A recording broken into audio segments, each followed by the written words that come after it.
Ladies and gentlemen, welcome to the Evening Jones. All right, if you're watching at theeveningjones.com, just need you to log in, use whatever profile works. You can send in your questions. You can also participate in our chat room. Every week, I swear that I'm going to take a note of something or something that I find to be interesting enough to bring up here on this here podcast. And I never can. Right now, I'm sitting here. They sent me one of these ring lights for work. So that's I'm using to do this. And I got this pimple right here in the middle of my forehead. And it's just looking right at y'all. It ain't really looking at y'all. It's just looking at me. Because most of y'all probably wouldn't have noticed if I hadn't said nothing. You know what I mean? Now I just pointed it out because I couldn't help myself. It's probably a bad play. But anyway, I was trying to think of something interesting that has transpired in my life or whatever since the last time I talked to you. Not even exactly sure when the last time was to talk to you because all these things just kind of run together. Don't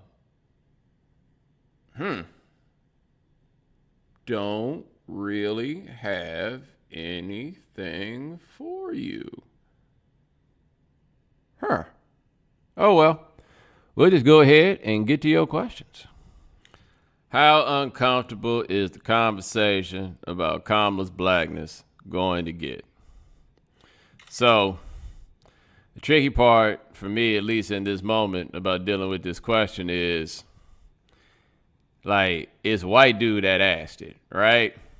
I don't know how uncomfortable them conversations going to get with you, because you're going to be talking to people that I really don't be talking to. You know what I mean? I don't really have a great handle on what the folk that you talking to are going to be saying about her blackness. I got nothing on that. Will that be an uncomfortable conversation for me, among black people? I mean, I don't know if uncomfortable is the word.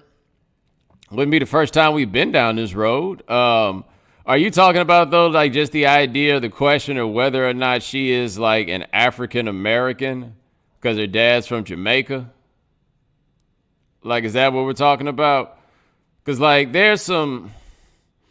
the question about being a descendant of slavery, as it relates to a conversation about reparations, for example. I think that does matter, right? And when you start talking about, the economic conditions that someone started with, I do think that's a relevant point of conversation just because they don't just let, any old body come into the country. You know what I mean? There's a measure of, I don't know if selection bias is exactly the right term, but you understand, I think, conceptually what I'm talking about here is that, if you black and you from the United States, y'all getting the top end of us and y'all are getting the bottom end of us. Nobody can really make us put in an application to be born. Therefore, you get where I'm coming from here, right? They're not just letting anybody in here. So that is kind of a relevant point of conversation when you start comparing the outcomes of certain immigrants and immigrant groups to those people who are from the United States.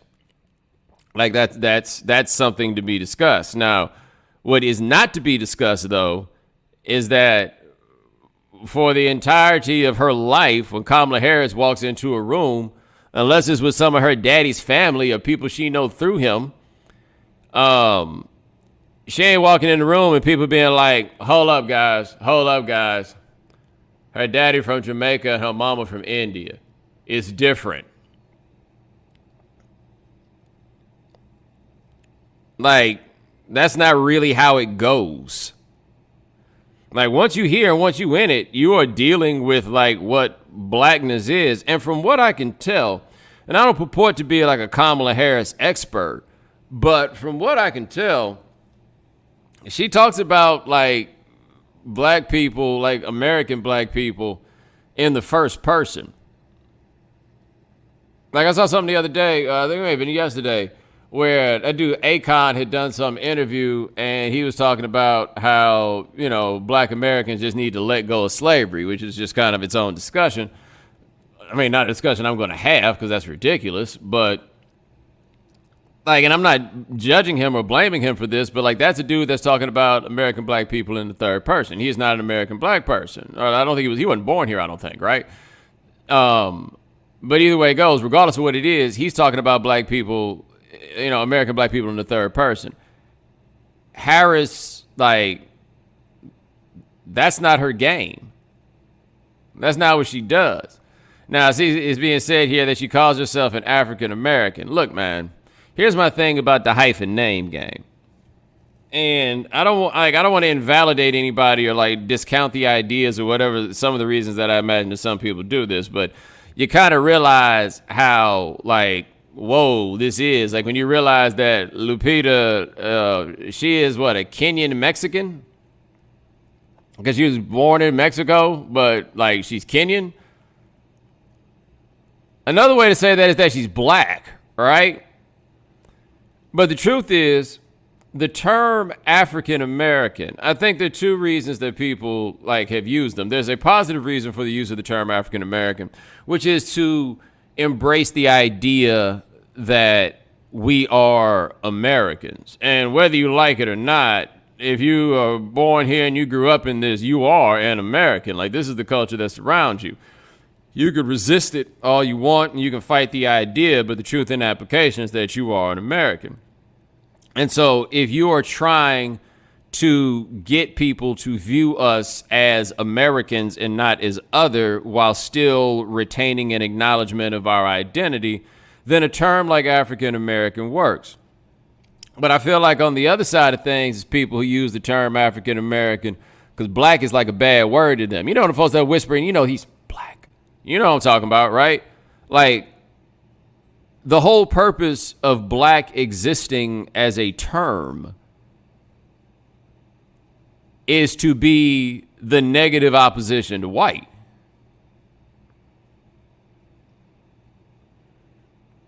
Like, white folks invented the notion of race for black to be bad. Therefore, like, a lot of white people realize and like immediately feel, even if they're not like conscious of what this reality is, that when they talk about something being black, they talking about it being bad. Like, specifically talking about people. Like, black by definition is bad in the application of it. And so you're going to have people that then go into using African American. Like, it's a euphemism. Now, to me, black is not something that needs to be euphemized, but a lot of people believe that it is. Therefore, I say this. For those people, African American is a euphemism. And that, if you want to talk about something being uncomfortable, it's the very idea of the way that people use the term African American most commonly in public discussion. If you're going to find something to be uncomfortable about, right?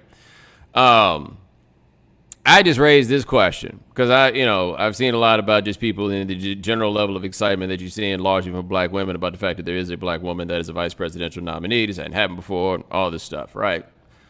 You feel how you feel. My question is this. Do any of y'all actually know an undecided voter? Like, I always hear about undecided voters, and I typically find it a little bit like I don't really like think I know these people in real life, or maybe we just don't talk about it. But in many years, I've just been like, who in the world is this undecided voter? So, like, Obama's running against McCain. I'm like, who in the world is the undecided voter in that? Like, but, I mean, we've come to understand that those people exist, and it really comes down to the end. Like, that's what it is.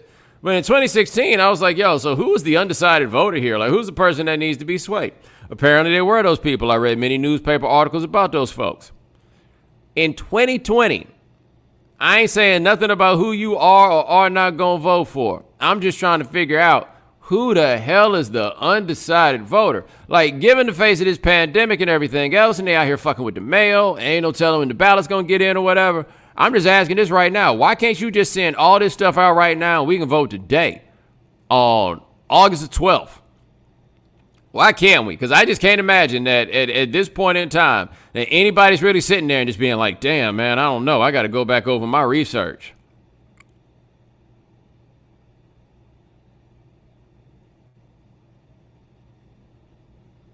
Like, who is that? I'm lost. 'Cause let me tell you something, man. It is what it is right now. I don't really... Like, this stuff ain't going to be pleasant, man. Like, election night is not going to be pleasant. I took a nap on election night in 2016. Ain't no way in the world I'm going to be able to do that this year. Ain't like me watching going to change nothing, right? But I got to know.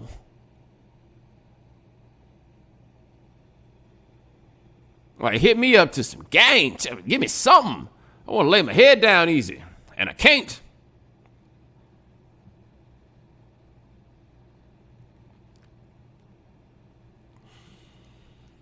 All right, appreciate the question. Let's see what else we got here. Why are all these dudes hating on WAP? Are we calling it WAP? I've only read it. I don't know what we calling it. Anyway, don't they know the effect the song will have when it comes on at a party / club / brunch? It's very interesting that you mentioned that, because one thing I think I was going to say about this song was that perhaps the situation that we have is that being in a pandemic, even the dudes that ain't necessarily on board, like with whatever they say it is.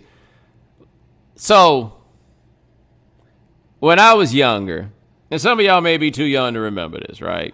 But there was this song that came out, I want to say in the year 2001, and it was called My Neck, My Back. All right? Now, as far as like rapping goes, My Neck, My Back is pretty whack. It's pretty whack. And it is an admonition for men to touch them all. You know what I'm saying? Touch them all. Anyway, even if you didn't like My Neck, My Back, I do remember the first time I heard that beat drop in the club and everything changed. You hear me? Everything changed. And my feelings about what the song was or wasn't really didn't matter anymore. That wasn't what it was about. All right? And so perhaps if the Gushy Gushy song that Cardi B and Megan Thee Stallion put out, perhaps if it had come out in a time where people could be out, like, you know, truly enjoying it, maybe they would feel a little bit differently. Here's my question. I understand that there are men who have expressed like some puritanical impulses after the song and the video came out. I get that. Okay? What I'm asking you, though, is how many of those dudes is it really that are saying this? I feel like this is another circumstance where we took the same 4 or 5 people and started passing them around the timeline and then started talking about how it was everybody. Then you had your usual suspect white folks letting y'all do the job for them where they troll, and then you wind up being the person passing it around.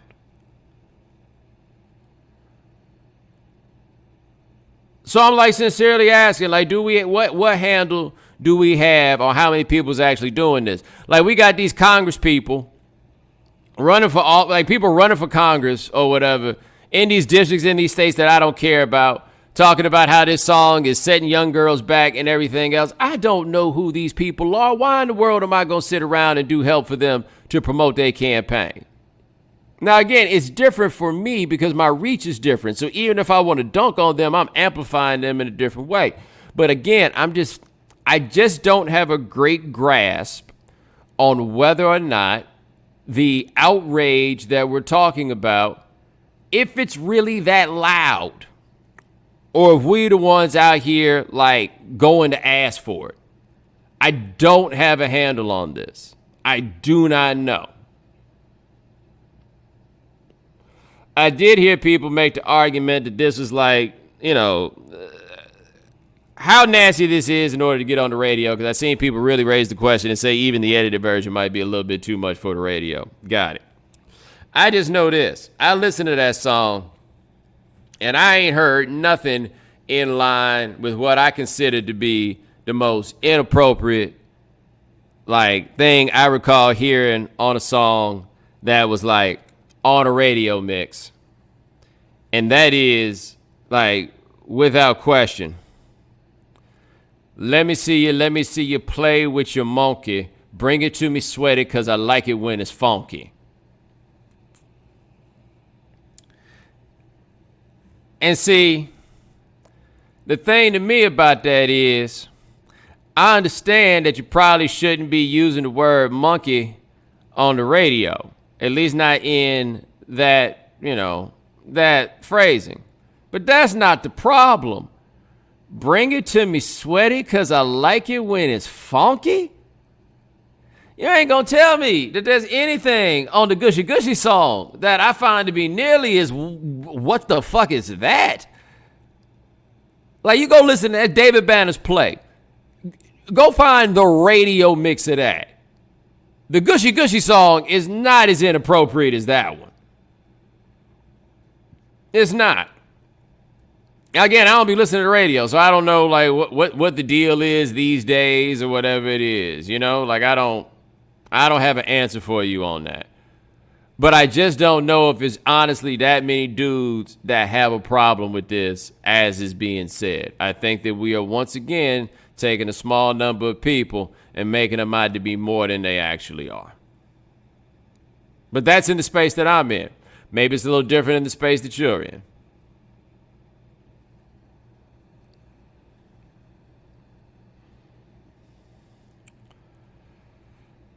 Appreciate the question. Let's see what else you got here. Right here. How do you feel about no one speaking on how Kanye is legitimately trying to undermine democracy? He can only be successful in undermining democracy if we keep looking at him. Like, that story is wild. Like, the idea that Kanye is launching a campaign in the name of being an operative to interfere with Joe Biden is some banana stuff, right? Like, I fully acknowledge that. However, the plan is so bad because it's supposed to take away black voters. And again, I don't know the last time you went to a Kanye West show, but I ain't seen no black people there. We're not in on him. He has spent the last 4 years being on the other side of these things. In the last 4 years. So he may be trying to undermine the democracy. Also, by the way, this thing happens a little bit more than you realize, by the way. Campaigns funding other campaigns to affect people. Like, this is actually not really undermining the notion of democracy in the way that you're saying. This happens. But the only way the Kanye thing could be effective is if we keep looking at him. And I just don't really see no reason for me to look at him. Like, not if he's trying to pretend to talk about something important. Because we don't have to do that.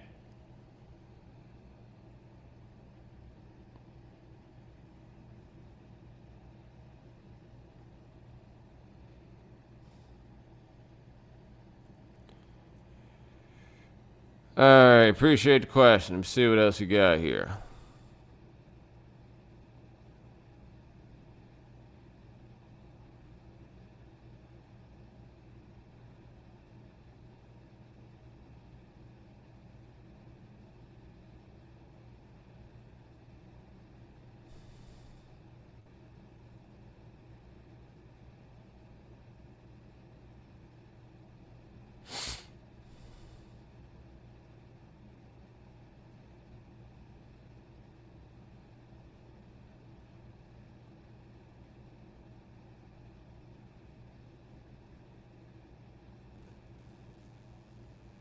A man here says, is it right for my family to cast shade on me because I'm not happy with the Kamala pick? I mean, what does not happy mean becomes the question. This goes to where I was talking about with the undecided voter. Like, I got my decision made on who I'm going to vote for. I'm not going to tell you who it is, but I got my decision made. All right?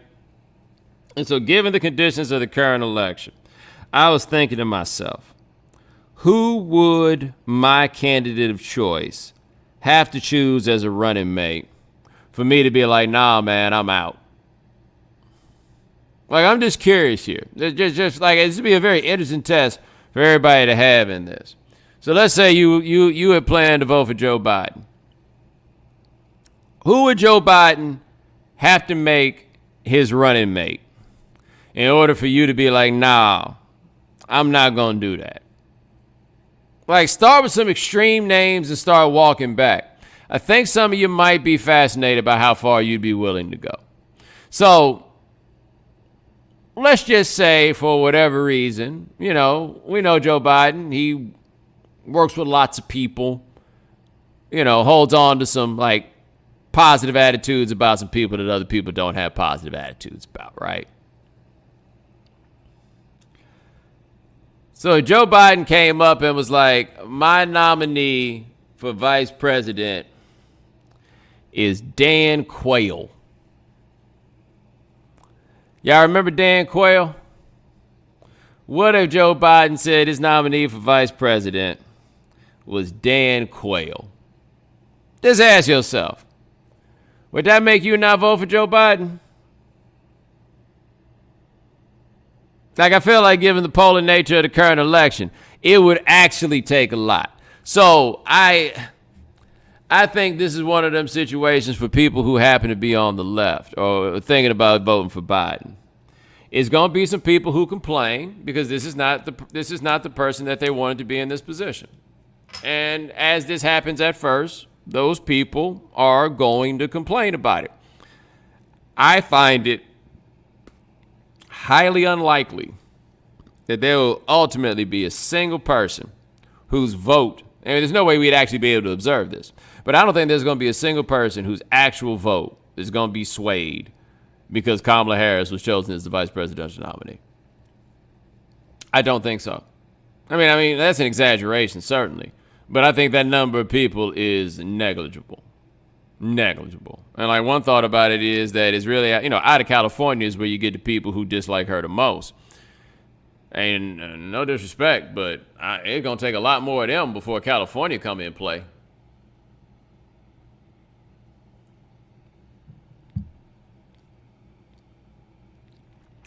I believe that.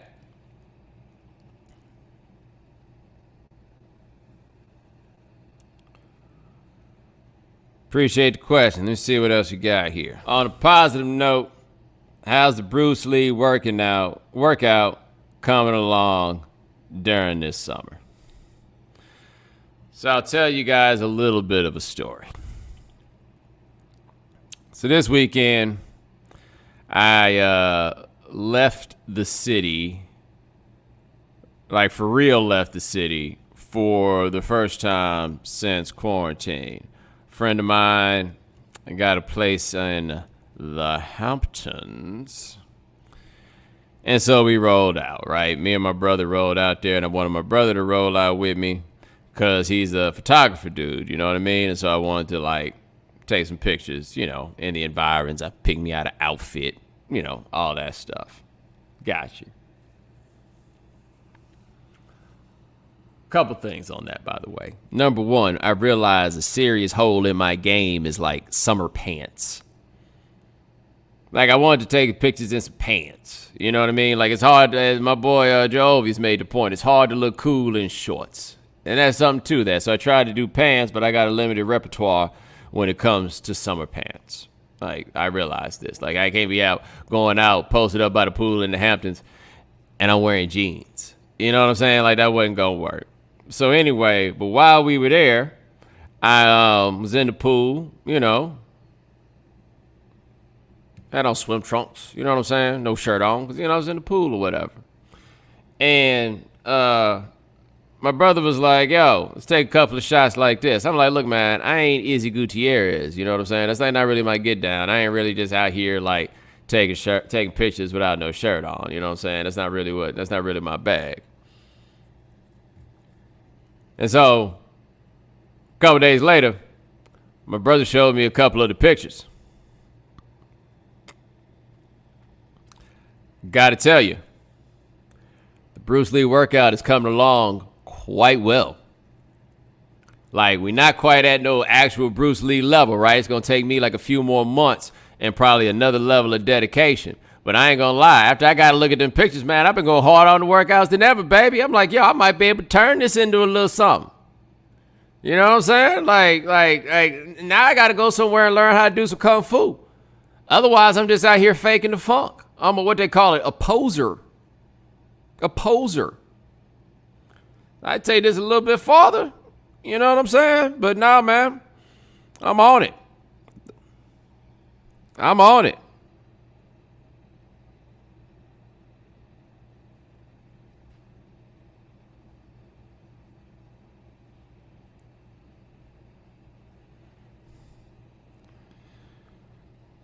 All right, appreciate the question. Let's see what else we got here.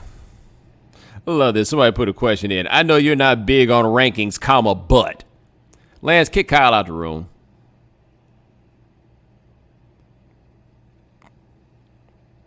Like, if you got to start with I know you don't do that shit. Like, is it that hard?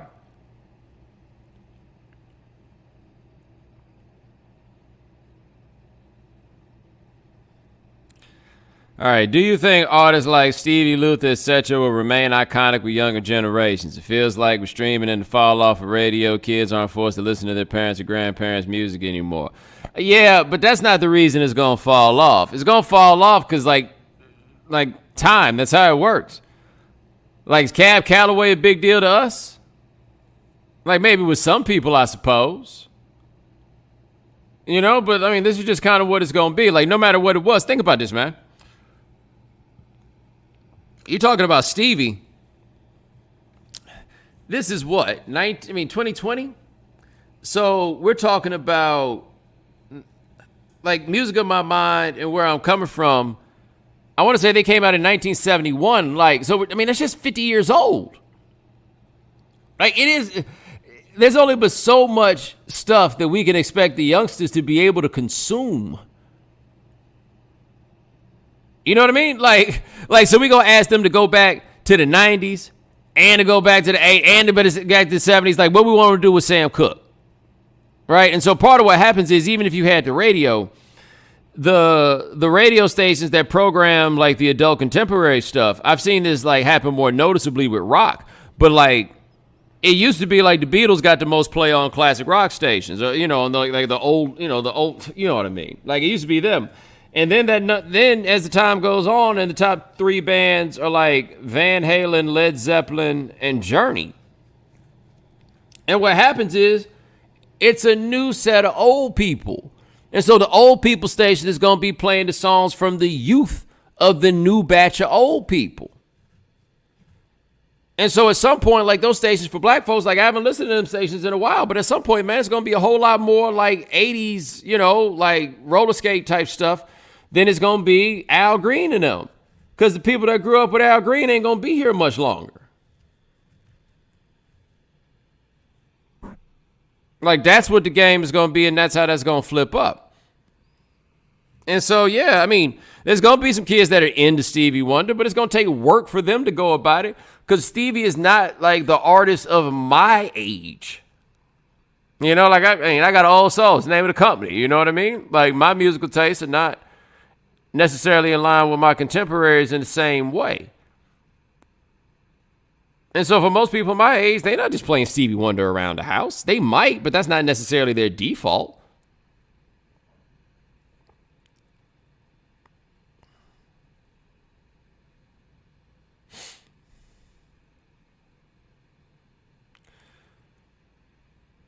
All right, appreciate the question. Let me see what else we got here.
Listen to this question. The dude says, you say your brother's a photographer. What's he working with? What's the gear? I said he's a photographer. I didn't say I was a photographer. You know what he's got? A camera with a big-ass lens.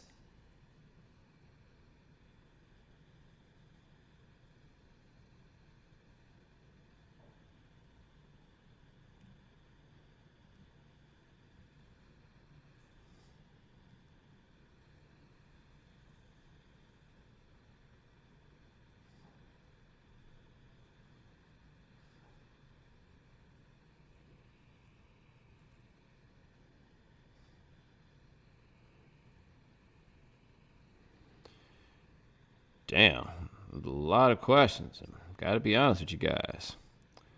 Most of them are whack.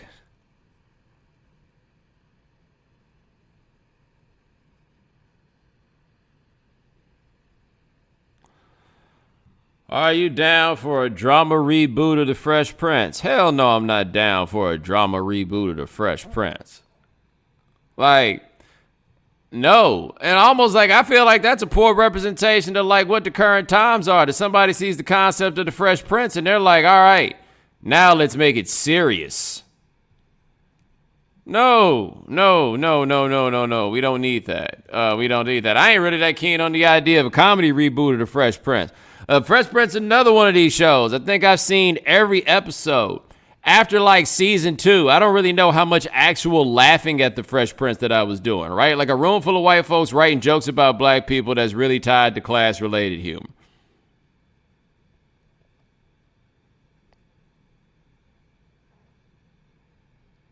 I mean, is that really your idea of a good time? Because that's not really my idea of a good time.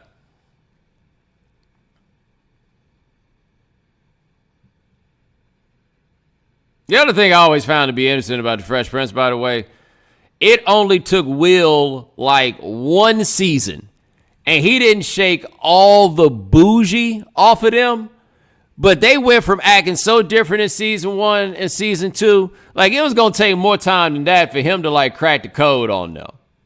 It just was. I will say this, though. Maybe, just maybe, the funniest scene in sitcom history. And I know it's probably not the number one, but it's definitely way up there. And that is the first episode of The Fresh Prince.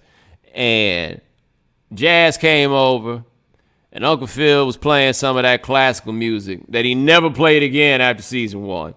And he's got the classical music playing on the record player. And he's talking about the oboes and everything else and telling people to listen for this and listen for that. And then next thing you know, Jazz over there on the table, cutting and scratching. And then that was the first time that Uncle Phil threw Jazz up out the crib. That'll never stop being funny.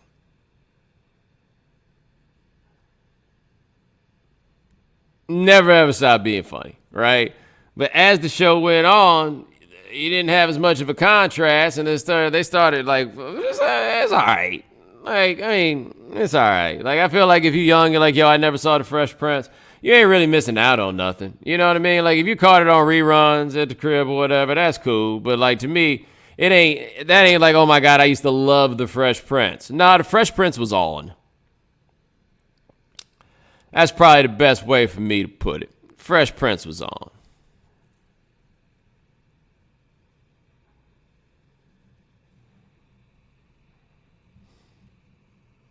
No. All right, appreciate the question. Let's see what else. Somebody here talking about what songs particularly make you say Nas has a bad ear for beats. Take your Nas stand ass on somewhere else. I ain't in here just trying to make people mad.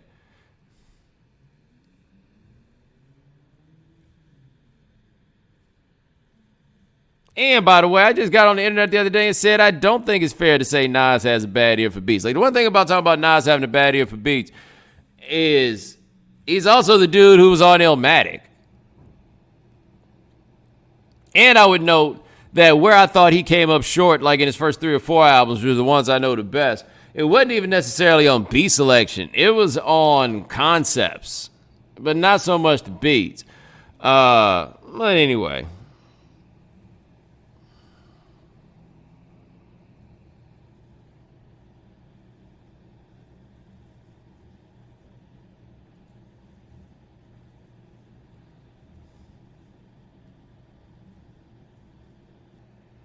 Do you think Sarah Cooper's Trump impressions are funny?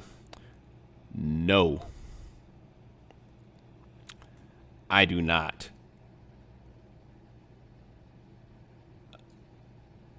I imagine that a lot of you guys find them to be funny because she got all the followers in the world. She just like filled in for Jimmy Kimmel the other night. I don't get it. I'm not sure what there is for me to get, but I don't get it. The people saying there aren't impressions. Whatever you want to call it.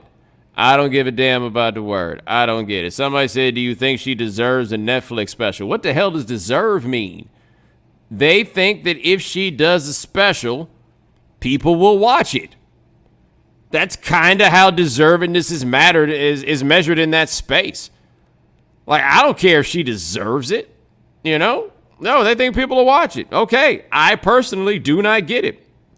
And the measure for whether or not she should have a Netflix special is not about whether or not I get it.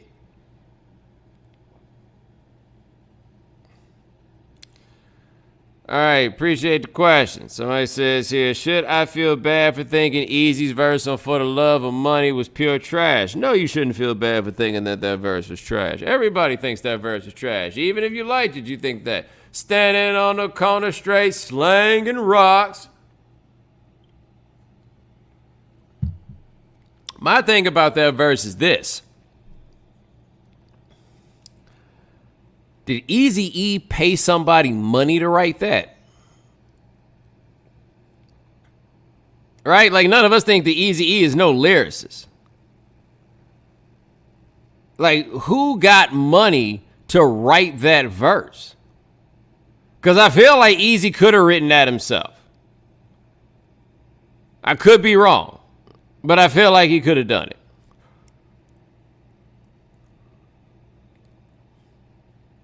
That's an easy check for somebody, boy.